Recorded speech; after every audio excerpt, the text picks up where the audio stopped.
Alhamdulillahi Rabbil Alameen, wassalatu wassalam ala nabiyyina Muhammad wa ala alihi wa sahbihi wa man tabi'ahum bi ihsan ila yawmiddin. Amma ba'd, we ask Allah to make this a sitting of khair and goodness, and that He allows us to understand what taqwa is, and more importantly, that He allows us to get closer towards Him and that He accepts it from us in our actions, in our statements, in our manners, in our connection with Him, and in our connection with the creation. Today, alhamdulillah, we're starting another book from the many books of Muhammad ibn Salih Uthaymin, rahimahullah. And in this book, he has gathered for us around 117 places where Allah subhanahu wa ta'ala talks about taqwa in the Quran. And he begins from the beginning of the Quran and he ends with Juz Amma. So as if he is making tafsir of the ayat of taqwa from the beginning of the Quran to the end of the Quran. Now, the ulama have mentioned that the word taqwa in its different forms has appeared in the Quran nearly 240 times. Nearly 240 times. And from this we understand that this word is extremely important, the concept is extremely important, but it's very unfortunate that if we want to ask ourselves whether we know the meaning of that, whether we ask the ummah, our children, our family members and our friends and community members, if they know what taqwa is and the concept of taqwa and how did they bring about increasing their taqwa, you would find that most people don't even understand what the word taqwa is, or they think it being synonymous with something else without having a clear definition, when Allah subhanahu wa ta'ala mentions this word nearly 240 times in the Quran. And this clearly shows us that Allah subhanahu wa ta'ala again and again tells us to have taqwa. So the author in this book, he's actually, because some of them are repeated and the context changes, but the meaning is more or less the same, he has 117 points, and when taqwa is mentioned in the Quran, we will try our best to go through them in our Saturday meetings, and I'm sure this will go over into Ramadan also, and we'll carry on with that through the course of Ramadan. But the author begins the introduction, he said, فَإِنَّ التَّقْوَى اللَّهِ, having the taqwa of Allah subhanahu wa ta'ala, خَيْرُ مَا تَزَوَّدْ بِهِ الْعَبْدِ, is the best form of provision that a person can do لِمَصَالِحِ الدُّنْيَا دِينِهِ وَدُنْيَا, is the best kind of thing that a person can have in his life, which will benefit his worldly life and it will benefit his akhirah. But what is taqwa? I'm asking, what is taqwa?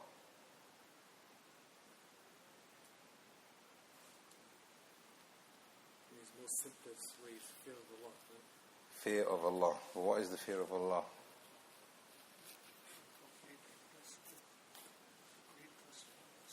Complete trust in Allah. Trust in Allah and His bounties. Hope. Anything else?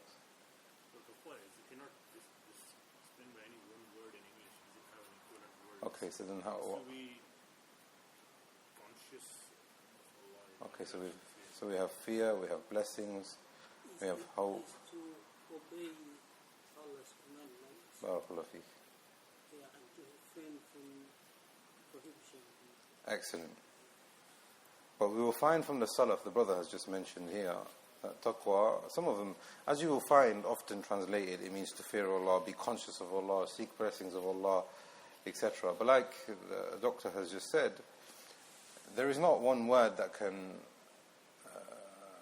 define for us or translate for us taqwa, and that shows us the complexity of this word and this concept, and that it doesn't exist in other ways of life. It just doesn't exist. So it's something which is exclusive for the mu'min. And from this we will see how it is exclusive for the mu'min and how it benefits the mu'min in his deen and his dunya, as the author is saying, and the virtues of that, and how Allah loves it, and how Allah is pleased with it, and how it is only through this concept that person can understand what Tawheed is and gain the other bits, having hope and blessings, etc., being conscious, having fear, and how Taqwa is only made, or Jannah is only made for the people of Taqwa. May Allah make us of them. Now you will find from the Salaf, and the author is saying here, وَهِيَ أَن يَتَّخِذْ وِقَايَةً بَيْنَهُ وَبَيْنَ عَذَابِ اللَّهِ. Some of the ulama of the Salaf have said Taqwa basically means that you put a barrier between you and the punishment of Allah. You put a barrier between you and the punishment of Allah. But then what does that mean? It could then mean that you make istighfar and tawbah and you stop yourself from sinning. However, the author then goes on to explain that you make a barrier between you and the punishment of Allah. You make a barrier between you and the anger of Allah. What does that do when you make a barrier? Is there in between? Are you ever in no man's land between Allah? Or is it just black or white? It has to be just black or white. So if you put a barrier and that barrier is successful and you're pushing the hellfire and the punishment away, further away from yourself by your own actions, the author is saying here, بِفِعْلِ أَوَامِرِهِ وَاجْتِنَابْ نَوَاهِهِ. By doing that, the brother has said, Taqwa is by doing what Allah subhanahu wa ta'ala has commanded us to do and to stay away from what Allah subhanahu wa ta'ala has forbidden. Now there is another question now. Is that in your actions or in your words? Or is it both your actions and your words? What does it mean by doing what Allah has told us to do and staying away from what He has forbidden? Action and speech. And belief. Very important. So what this means is that Allah subhanahu wa ta'ala wants us to have taqwa. And taqwa is by doing what Allah has told us to do and staying away from what He has told us to stay away from. However, it means it starts off from inside. It means you have to know what Allah subhanahu wa ta'ala wants from you in the way your heart operates, in the way your soul operates, in the way your mind operates. That is all part of taqwa. And from that will stem your actions and your statements and your behavior and the way you treat one another and your outlook in life in general. However, if a person doesn't have that internally and he's doing the actions externally and he's doing the behaviors and the words externally, then it is feared for him that he doesn't have taqwa. And far worse is feared for such a person because Allah subhanahu wa ta'ala wants from you taqwa so that He will accept your deeds. And we know from the characteristics of some of the people in the hellfire is that they have the external but they don't have the internal. That's one way of looking at it. But then you have some people who have the internal but they don't have the external. And they say taqwa is here. Is that what you're talking about, taqwa? Yeah, well I've got taqwa, it's inside. I don't need to do anything else. And that's wrong. Because like the brother has said, that taqwa is internal. It starts off with the way you think about people, the opinions you have of people, the opinions you have of situations around you, the battle that you have inside of yourself, in the thoughts you have of Allah. Some people, unfortunately, amongst themselves, they're very, very negative about themselves. People of taqwa aren't like that. They're very, very negative about the qadr of Allah. Look what's happening, the virus and the governments, etc. We're not going to get out of it. There's going to be a genocide and all Muslims are going to be killed. Bad thoughts of Allah. Bad thoughts about those people around them. My family members are doing such and such and I don't like them and I can't stand them and they're always being... Taqwa starts off internally. And that includes a person then doing what Allah subhanahu wa ta'ala has made wajib upon him. And from that is to have good thoughts of Allah primarily. And then with those good thoughts of Allah, your outlook in life will change. The way you think will change. The way you behave will change. بِفِعْلِ أَوَامِرِهِ. Now this is very important because now Allah subhanahu wa ta'ala has commanded upon us certain things. But is taqwa just for those things which are wajib or not just wajib? Because this is an important question. Because some people will say, well, I'm doing what Allah has told me to do and I don't need to do anything extra and I think I'm going to go to Allah's Jannah. And I'm staying away from what I think I'm staying away from, what Allah has told me to stay away from. And they are happy. Even though they are not exerting themselves as much as the muttaqeen should be. But they are happy with the level that they are in their lives. They are happy that, yeah, look at these people, they're not even practicing, but I'm better than them.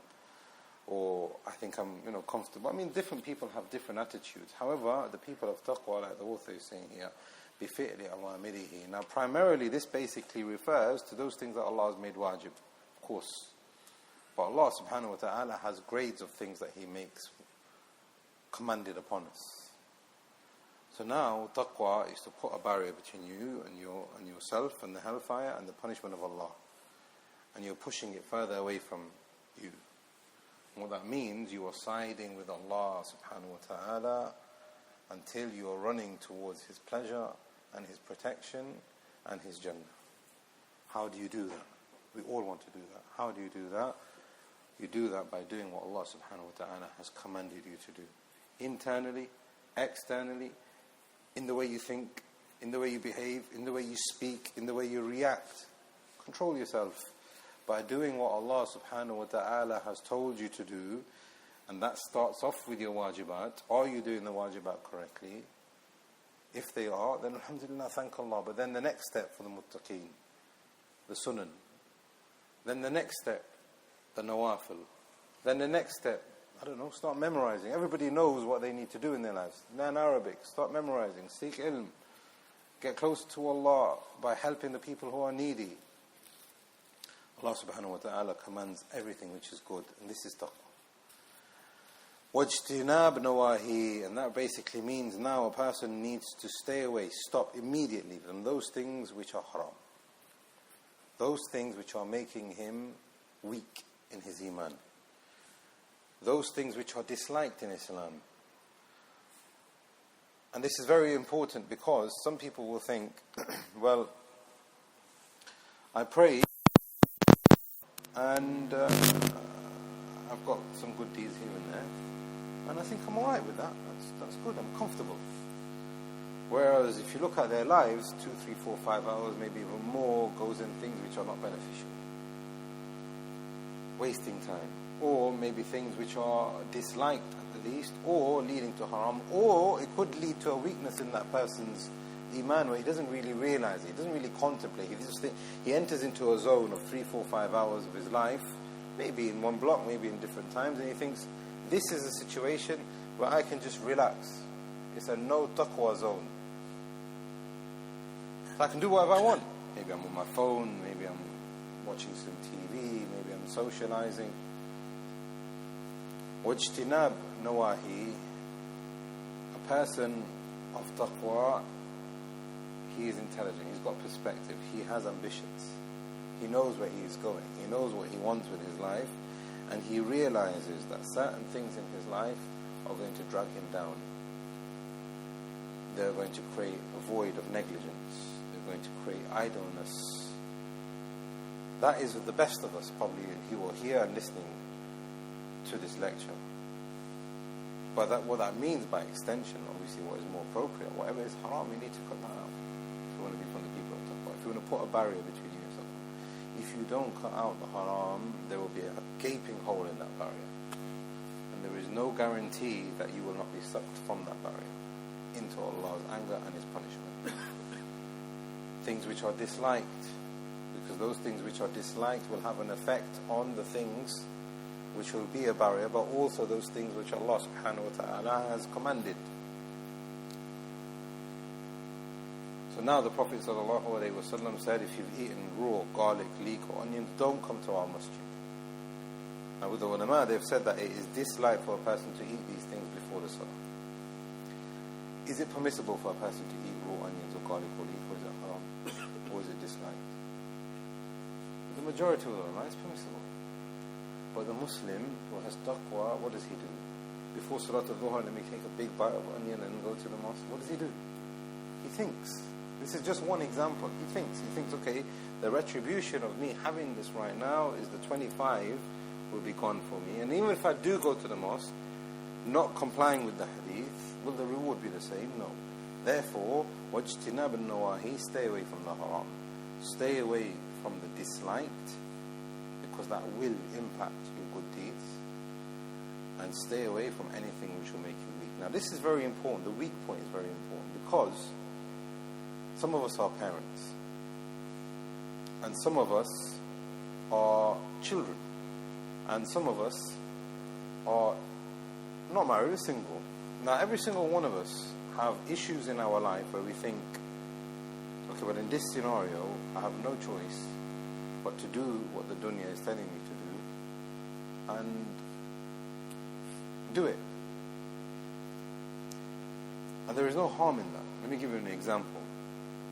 The ulama have said that the rulings connected to play, connected to even images for children is far more relaxed than they are for adults. And this is the opinion of the majority. Some of the ulama have said, no, even for them it applies. But let me just give you an example. We're not going to go into the khilaf between the ulama. This is just an example as a concept. For children, banging on the duff is allowed, singing is allowed, playing with playing with images and dolls. I meant to say dolls and I said something else. Playing with dolls is allowed. All of these things are allowed. Right. Your child needs your attention. So you buy these things for your child and say, here are some dolls and here are some images, here are some crayons, here are some... Right. Can you let him get on with it? Sometimes yes. Sometimes no. So sometimes you will engage yourself with your child. And the only way that you can engage yourself with your child or with a non-practicing family member or with when you're at work or something is by letting your barrier of taqwa down a little bit and compromising it a little bit, because that's not something that you would do. It's not something for a person of taqwa to colour in with crayons. It's not what he does in his spare time. But he's doing it for what? Because there's an objective behind him having taqwa with his family members. That is part of his taqwa. Now the point that I'm making here now is that quite often, and this is as a parent I'm speaking, but also as singles you can find this, people on their phones and socializing, etc. Is that element of taqwa? Okay, well I'm going to seal my brotherhood with this brother, I'm going to go for him and have a coffee, I'm going to go to the restaurant, we're going to have a meal together. Fair enough. How long do you need? Half an hour, 45 minutes? 1 hour, let's say. How long do you spend? 2 hours, 3 hours, 4 hours? How long do you end up spending with your child? 2 hours, 3 hours, 4 hours? And what happens within that time when you become relaxed is you forget. You become immune to the system. And your level of taqwa drops. And then you end up doing things which you have entered for a particular reason, but that reason no longer exists anymore, but you're still doing it. Does that make sense? So now I can find myself still playing with the crayons while my son is doing something else. Why did I enter into that field? It's for the sake of doing something which was khair, which was part of taqwa. But what does shaitan do? Part of taqwa, بِفِعْلِ أَوَامِرِهِ وَاجْتِنَابِ النَّوَاهِي. Realize about the things that are making you weak in your taqwa. When there is no reason, drop it. When there is no reason for you to spend another half an hour in the restaurant with your friend, drop it. Say, khalas, let's go do something else. Let's go to the mosque, let's go revise some notes, or let's just go home and do something which is going to benefit our akhirah. This is a very important point. Because for the people of taqwa, like we said, they have high ambitions. They are very conscious with their actions and most of all with your time. حتى يكون قائما بعبودية الله حقيقة. Uthaymin rahimahullah is saying, when the person becomes conscious in that manner with doing what Allah subhanahu wa ta'ala has told him from the wajibat, from the nawafil, from the sunan, from anything which is going to be of khair for his dunya and his akhirah. And this is very important as well. Let's not understand taqwa in saying that a person is constantly in worship. No. Anything which is going to benefit his akhirah should be the objective. But if he needs to do something which is going to benefit his his dunya, that is also part of taqwa. Because why is he doing it? Why does he go to work? Why is he studying? Why is he going shopping or whatever it is? A dunyawi action, pure dunyawi action. Why is he doing that? In order to attain taqwa or to facilitate taqwa. Therefore it becomes part of taqwa and it becomes rewarded if he is a muttaqi. He's got that ikhlas in him. Do what Allah subhanahu wa ta'ala has commanded and stay away from what is haram. Then that person will attain servitude, the true understanding of servitude. This is very important because A lot of people think they've got taqwa, they don't even understand what taqwa is. They don't understand the concept. You've probably not even heard the word before. And you can try that for yourself. You can go and ask people that you know, what is taqwa? Have you heard of taqwa before? The Shaykh is saying here, you cannot become a worshipper of Allah unless you have taqwa in its proper sense. You will never ever attain servitude to Allah subhanahu wa ta'ala without this ingredient. فالتقوى هي الدين كله أو كله.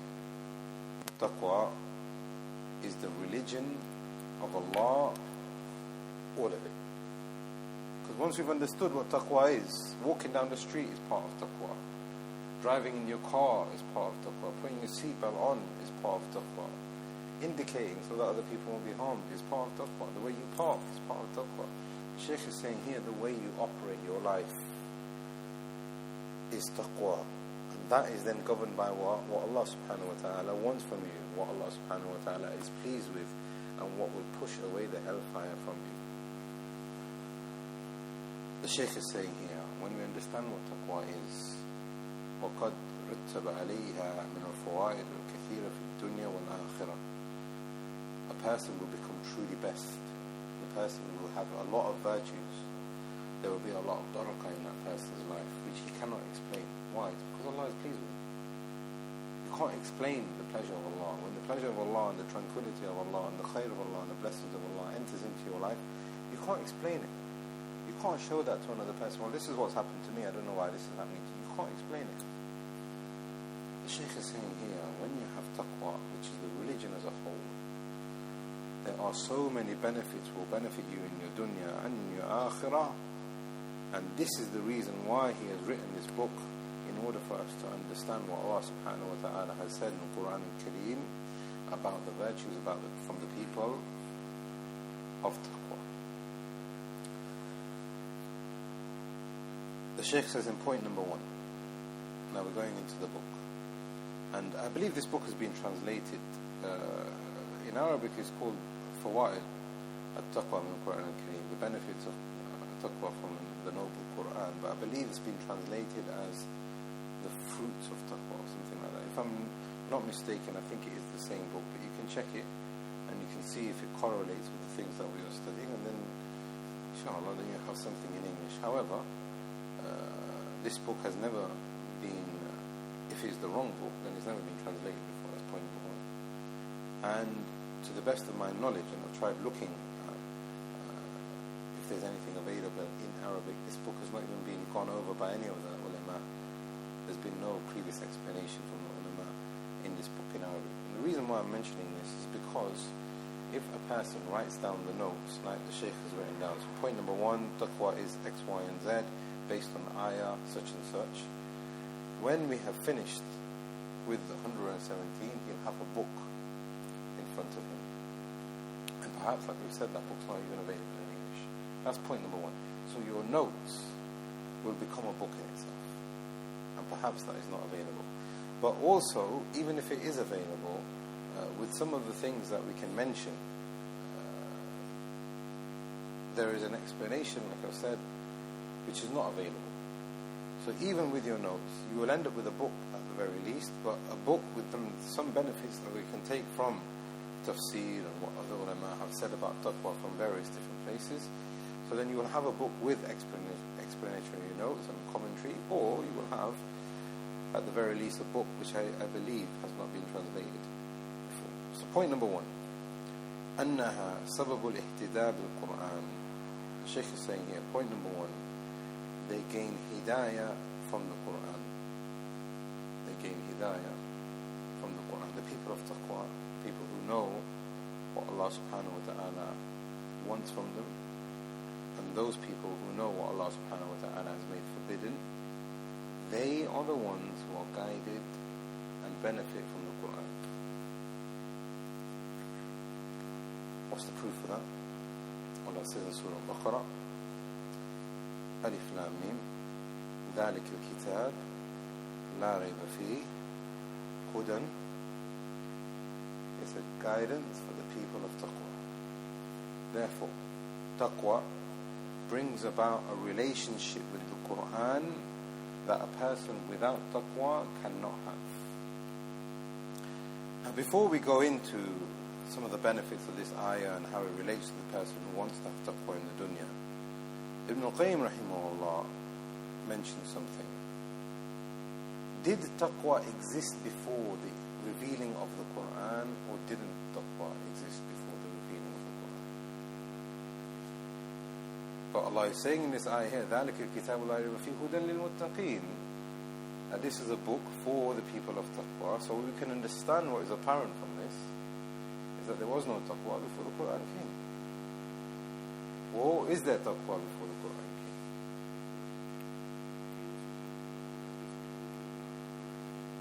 Excellent.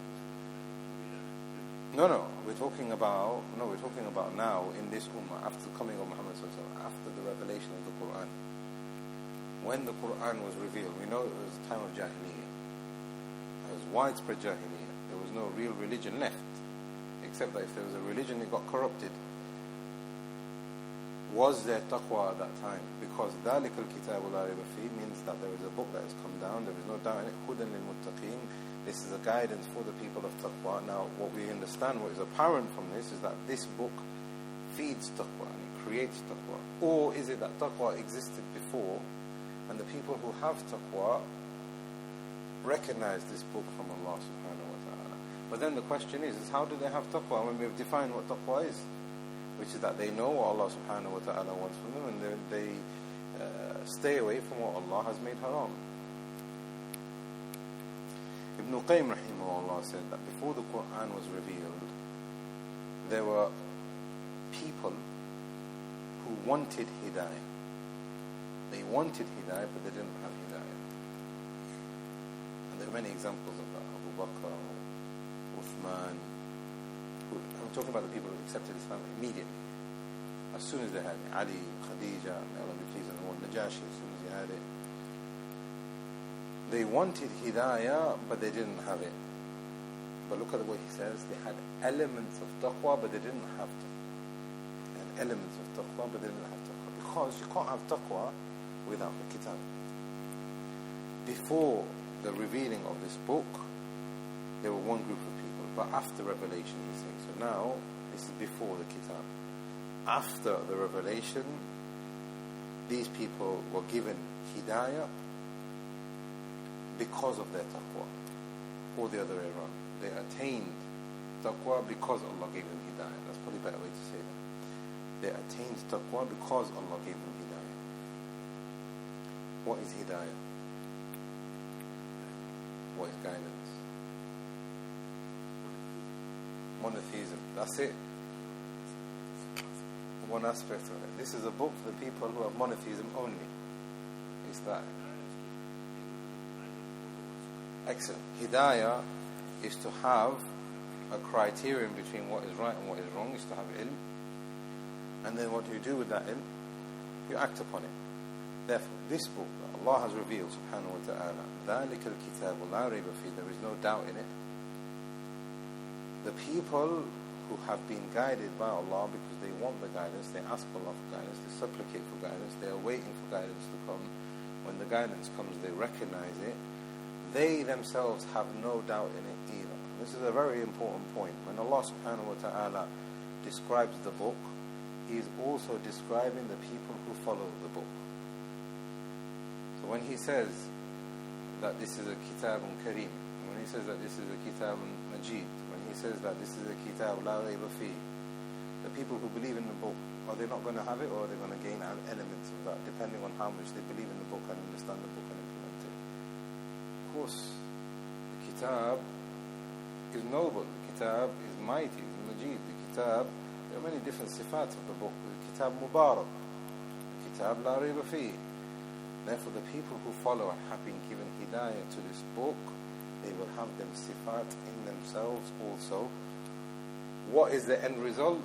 They become the muttaqin. Therefore, taqwa brings about a relationship between a person and the Quran. How do we recognize that relationship? How do you know you have that relationship? Number one, he asks about it. Look at what Ibn al-Qayyim rahimahullah said. They had elements of hidayah and taqwa, but they didn't have it completely. When Quran came down, Muhammad said, I've been given the Quran. They started asking about it. They started wanting to know about it. Therefore, what does that do for us? We need to do the same. You need to ask about it. You need to learn. You need to study it. You want to know more about it. You want to discover its wisdoms. You want to uncover its secrets. When you have done that, what happens? What happens when you learn something from the Quran? You begin to love the Quran. Your iman increases. You love it. You start implementing it. And then when you start implementing it, you can see how this is the right thing for you. Anything else besides it, you realize you've come to learn that anything besides this, I don't want that.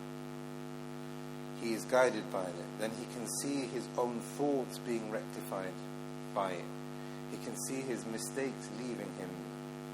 And then what happens for the muttaqi is that the person of taqwa is that everything in his life becomes a comparison between what he thinks or what he thinks he should do and what the Quran says. Why? This is the characteristic of the people of taqwa, because they know that Allah subhanahu wa ta'ala has commanded him with something, and he knows that Allah subhanahu wa ta'ala has got things that he has made forbidden. ذَلِكَ الْكِتَابُ لَا رَيْبَ فِيهِ. But who are they?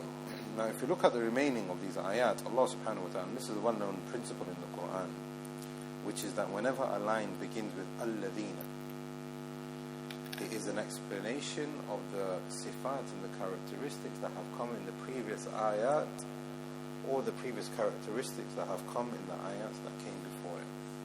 So ذَلِكَ الْكِتَابُ لَا رَيْبَ فِيهِ هُدًى لِلْمُتَّقِينَ. What's the next bit? الَّذِينَ. What do they believe in? يُؤْمِنُونَ بِالْغَيْبِ. They believe in the unseen. وَيُقِيمُونَ الصَّلَاةَ وَمِمَّا رَزَقْنَاهُمْ يُنْفِقُونَ. They believe in the unseen. They establish the salah, and they give with what Allah subhanahu wa ta'ala has provided them.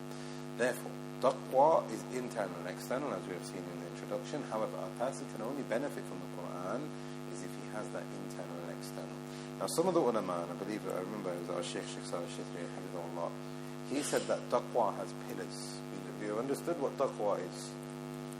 Just like we understand what salah is and zakat is and tawheed, but all of these things have pillars. So we know what salah is, but salah has pillars. If you take one of those pillars away, the salah is gone.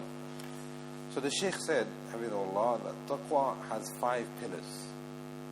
Number 1, to have a level of khawf of Allah. And khawf refers to a person having a knowledge-based fear of Allah. Not a blind faith, a knowledge-based fear of Allah. That's point number 1. Point number 2, the person has raghbah in Allah. And raghbah basically means that a person hopes in Allah, but it's not just hope in Allah subhanahu wa ta'ala, it's hope in Allah and hope in Allah's pleasure and Jannah. A person cannot have taqwa unless he has fear of Allah based on ilm, and that he has hope in Allah based on that ilm also, but also that he seeks his Jannah and his pleasure and his paradise.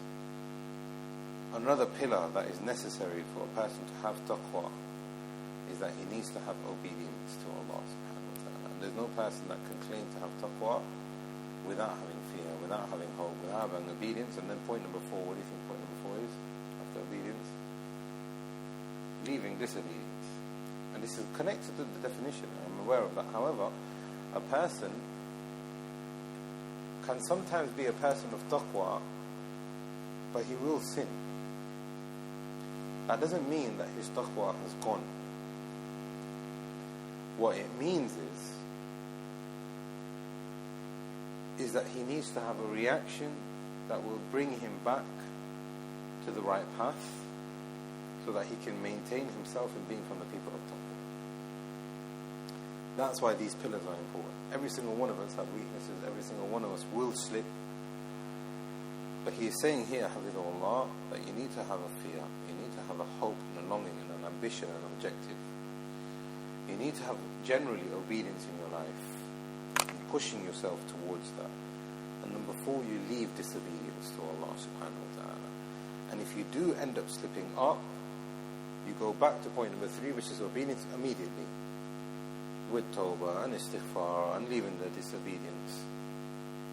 And then he said number 5, the 5th pillar of having taqwa is to have tawakkul in Allah subhanahu wa ta'ala. Allah will aid you, Allah will support you, Allah will facilitate you in your taqwa, Allah will make it easy for you to attain taqwa in the dunya. And then tawakkul also means that Allah subhanahu wa ta'ala will not let it go to waste in the akhirah. And with these 5 we can understand الَّذِينَ يُؤْمِنُونَ بِالْغَيْبِ. There is only those 5 characteristics can only exist in the person who believes in the unseen. If the person is a bit weak in the unseen, or he believes in it sometimes, or he doesn't believe in it, then he's not going to have these 5. الَّذِينَ يُؤْمِنُونَ بِالْغَيْبِ. Then taqwa, like we said before, is internal as well as external. And then Allah subhanahu wa ta'ala explains to us that they reinforce this and they increase in their taqwa by accepting the book and their understanding and their interaction with the book. وَالَّذِينَ يُؤْمِنُونَ بِمَا أُنزِلَ إِلَيْكَ. They believe in what Allah subhanahu wa ta'ala has revealed upon you, Muhammad. وَمَا أُنزِلَ مِن قَبْلِكَ. Again, belief in the pillars of the unseen. وَبِالْآخِرَةِ هُمْ يُوقِنُونَ. Ibn Taymiyyah rahimahullah said when he was talking about these ayat, that these are characteristics that have been given to a book, La Rayba Fi, and it creates belief in the unseen and establishing the salah, etc., in which that it cannot be said about any other book that has come before. This is because the followers of their books didn't have the concept of taqwa. But the ummah of Muhammad sallallahu alayhi wa sallam have the book, which is a hudan lil-muttaqeen, and they have the concept of taqwa. And that's why if you look at the set of ayat, in the 5th ayah, Allah then says, أُولَٰئِكَ عَلَىٰ هُدًى مِّن رَبِّهِمْ. They are the ones who have hidayah, like the doctor explained. They have knowledge, and they act upon that knowledge. The people of the book didn't have that before. They left it because they didn't have taqwa. There was no barrier stopping them from distorting their books. أُولَٰئِكَ عَلَىٰ هُدًى مِّن رَبِّهِمْ وَأُولَٰئِكَ هُمُ الْمُفْلِحُونَ. They are the ones that will be successful. Now this leads to the second point. Uthaymin rahimahullah is saying, should we do the second point or should we leave it next week? Do it? Okay. Should we do 3 at a time? You think? He's got 12 from Surah al-Baqarah, and I was planning on doing 12 from Surah al-Baqarah today, but I don't think that's going to be possible. Anyway, the second point. أَنَّهَا سَبَبُ الْفَلَاحِ. He says, taqwa creates success. And as we have seen in the opening of Surah al-Baqarah, how it creates success. But what we learn from this is taqwa gives us success. But how does it give us success specifically? In Surah al-Fatiha, the person says, اِحْدِنَا الصِّرَاطَ الْمُسْتَقِيمِ. And then on the next page of the Quran, Allah says, وَأُولَٰئِكَ هُمُ الْمُفْلِحُونَ. He gives them the book, He gives them taqwa, He gives them hidayah, and they're the successful ones. Meaning, taqwa is the way to stay on the Sirat al-Mustaqim, to identify the Sirat al-Mustaqim and to stay on it. And if you do that, you will be from the Muflihun. And the Prophet ﷺ in the hadith, it's a bit long, the hadith, he gives us examples of what the Sirat al-Mustaqim is. He says, the example of the Sirat al-Mustaqim is a path. There's one road, وَعَلَى جَنْبَتَيِ الصِّرَاطِ سُوَرَانِ. And there's one road, and on either side of it, there are offshoots. One to the right, one to the left. And on these offshoots, فِيهِمَا أَبْوَابٌ مُفَتَّحَةٌ. There are doors which are open. Each one of these paths have doors which are open. But the sirat is the straight one. At the top of the sirat, there is a caller. And the caller is saying, Ya ayyuhan nas, O mankind, udkhulu sirat jami'a. Stay on the path, remain on the path, enter into the path, remain on it, all of you, mankind. وَلَا تَتَعَرَّجُوا, and do not become deviated from the right and the left. Don't lose your path. And there is another caller, وَدَعْ, there is a caller, يَدْعُو مِنْ فَوْقِ الصِّرَاطِ, and there is another caller from the top of the sirat, on top of you. And that caller is looking out for you. So whenever you are walking on the road and those two paths are there simultaneously on your right, and there's doors there and there's doors there, and the door opens and you look inside the door and oh, that looks nice, and you go and look and you enter and you want to inquire, the caller from on top of you shouts out, وَيْحَكْ لَا تَفْتَحْ, save yourself, don't open that door. Careful, don't go there. فَإِنَّكَ إِن تَفْتَحَ تَلْجِهْ, if you open it, you will then drown in it, immerse in it, and you might not be able to come back onto this one here, onto the safe path. What are these examples? The Prophet ﷺ said, the sirat is Islam. The suran are the two paths, and they are the limits of Allah subhanahu wa ta'ala, things that Allah subhanahu wa ta'ala has made haram. And the curtains are the things which are haram as you are passing your life on this sirat. 10 years old, there are different doors. 15 years old, different doors. It's not going to be the same when you're 60 years old. As you're walking down that path, the doors are going to change. The call is going to change. The way the door looks is going to change. Prophet ﷺ said that the sirat is that path. That is Islam. And as you are walking until the end, the doors are constantly going to be calling you. And the caller that is on top, the caller that is on top is the wa'id, Allah fi qalbi kulli Muslim, is the conscious, and we can even say the taqwa, within the heart of every single Muslim. And the caller at the top of the sirat saying, Ya ayyuhan nas, udkhulu as-sirata jami'a, be on the path all of you, that is the book of Allah.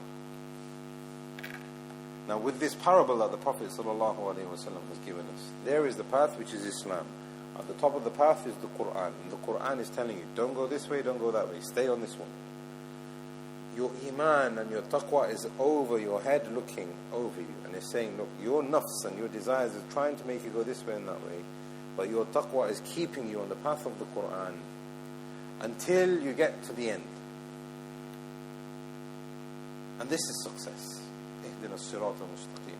And Allah subhanahu wa ta'ala explains to us, after you have made that supplication, this is how you get the sirat al-mustaqim. ذَلِكَ كِتَابُ اللَّهِ هُدًى لِلْمُتَّقِينَ الَّذِينَ يُؤْمِنُونَ بِالْغَيْبِ وَيُقِيمُونَ الصَّلَاةَ وَيُؤْتُونَ الزَّكَاةَ, until Allah says, وَأُولَٰئِكَ هُمُ الْمُفْلِحُونَ. Therefore, the person of taqwa, and this is the example of the ayah in Surah al-Nur, in the ayah of Nur, as many of the ulama of tafsir have said, you have a lantern. Inside the lantern, you have a lamp.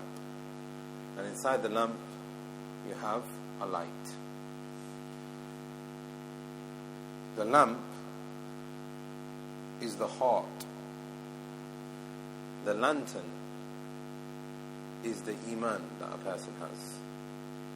And it cannot be shaken. And the light that is inside is the iman and the taqwa. And when the person has this, internally and externally, everything that he has, the casing, the lantern, the lamp, all stemming from the iman and the taqwa that he has internally, which is the light, it will then have an impact on the rest of his body. Until the Quran becomes the most beloved thing for him, until the light makes it internal for him and strong, until his statements become the statements of light because the internal is strong, until his actions become nur, until his behavior becomes nur, until his worship becomes nur. The Prophet ﷺ, what did he say? On the day of judgment, a person will come and he said, As-salatu nur, wa-sadaqa, burhan, wa-sabru, ad-diya. All of these are different words for nur. Your salah will be a nur. Your sadaqah will be a burhan. And a burhan is basically an illumination which is clear. And a sabr, which is diya. And a diya is, again, it's another way of saying an illumination which is scorching. All of that is nur. Therefore the author is saying, rahimahullah, wa ulaika humul muflihun. Taqwa creates the path of success. That is because taqwa helps a person identify what the sirat al-mustaqim is. His taqwa looks over him and it doesn't make him go from right to left until the sirat and Islam becomes firm in his heart, and then everything about him becomes nur, based on that taqwa that Allah subhanahu wa ta'ala has placed on him, because he wanted the hidayah, and he is responding to the call, which is the book of Allah, which is at the top of the road that the Prophet ﷺ was telling us, which is the end state, which is Allah's Jannah. We'll leave it here for today, inshallah. Inshallah, next week we'll carry on with the points that the Shaykh has mentioned from Surah al-Baqarah, with the different ayat which look at taqwa. We ask Allah to make us of those people who have taqwa, and that He helps us to facilitate our taqwa and improve our taqwa, and that He takes us in a state of taqwa. هذا والله أعلم وصلى اللهم على نبينا محمد وعلى آله وصحبه أجمعين. Questions? بارك الله فيك. سبحانك اللهم وبحمدك. Yes. In the beginning of this surah, Yes. it says, ذَلِكَ الْكِتَابُ لَا رَيْبَ فِيهِ هُدًى لِلْمُتَّقِينَ. So, hidayah is specifically for muttaqin. Yes. But if you go further, for example, in Baqarah, you say, شهر رمضان الذي أنزل فيه القرآن هدى للناس. هدى للناس. Yeah, It's a guidance for mankind. so is it But did they accept the hidayah? Who accepts the hidayah? هدى للمتقين. The muttaqeen accept the hidayah. Whereas the religion of Allah, Muhammad sallallahu alaihi wasallam, rahmatun lil alameen. This is a guide for everyone. But who is the one that's going to accept the hidayah? Like Ibn al-Qayyim rahimahullah was saying, some people were waiting. And when they saw it, they accepted it. Therefore, it is only going to benefit hidayah, the kitab, the sirat, being on the sirat, being successful. These are the 2 points that we've looked at today. This will only be accepted by the people of taqwa. The example you mentioned of the line, Yeah. and then the two doors on the left and right. Yeah. Is that the same hadith where the Prophet mentioned how he drew a line on the thing and he said each one is a shape? That's a separate hadith. That was from Ibn Mas'ud radiallahu anhu. He said that we were sitting with the Messenger of Allah and he drew. There's 2 hadith. There's another one where he said he drew a box and then he drew a line that was going outside of the box. That hadith, the box one, is talking about the lifespan of the person and how it is limited. But the line, that's basically your existence. Your existence is there. That's what a lot of people understand from their life. Just things that they hear and they see, the senses. However, your existence, Allah subhanahu wa ta'ala has created us for something which is far greater than this dunya. Allah wants to honor you in a way which we cannot understand and comprehend. But there are certain things here that we can understand and comprehend, which will prepare us for what Allah subhanahu wa ta'ala wants to give us in the akhirah. Therefore, in one hadith, the Prophet ﷺ drew a box and the line going out of the box, straight line, continuing, without no end. That is a parable of the person who is limited in the dunya, but his akhirah is far greater. There's also another hadith, Ibn Mas'ud radiallahu anhu, where the Prophet ﷺ drew a line, and he said, هذا الصراط, and then he drew lines coming off it. في كل رأس صراط شيطان, and then on the head of each of these paths there's a shaitan calling you to deviate, whether it's sin, whether it's innovation, whether it's kufr, whether it's shirk. But this is the sirat. So Ibn Mas'ud radiallahu anhu said that this is the wasiyah that the Prophet ﷺ left behind, that we follow this path and remain firm on it. بارك الله فيكم إن شاء الله. We'll see you next week. سبحانك اللهم وبحمدك أشهد أن لا إله إلا أنت أستغفرك وأتوب إليك.